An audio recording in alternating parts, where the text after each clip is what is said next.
Starting today, a new rideshare law takes effect in North Carolina. It's meant to protect passengers from crimes like the one that happened in March when the University of South Carolina student got into what she thought was her Uber driver's car. She was later found dead. The driver was charged with kidnapping and murder. Spectrum News reporter Ashley Claster actually called an Uber to see how drivers in North Carolina feel about these new regulations.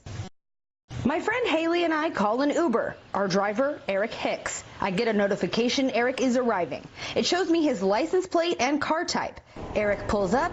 Haley makes her way in. But there is no way to tell from where I'm standing that this is the right car.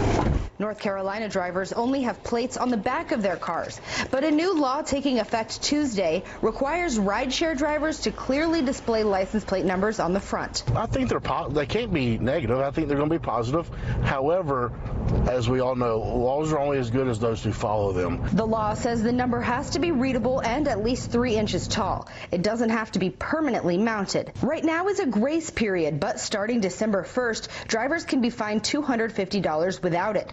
And then starting in July, visible Lyft or Uber signs are required. I'm going to probably do a front license plate to resemble my rear. This new law stems from a USC student who got in what she thought was her Uber last March, but it wasn't. She was killed that night. I've heard several incidences, one recently as well.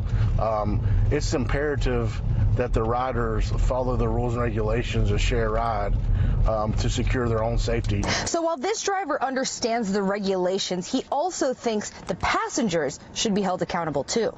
They know more about me than I know about them. The rider, again, should be looking for my vehicle, whether those numbers are there or not. That includes asking the driver who they are picking up. So our ride is complete. Haley gets out. 5 stars for Eric, mostly because he let me put my camera in his face, but also reminding us there's responsibility on both sides of this ride. In Greensboro, Ashley Claster, Spectrum News.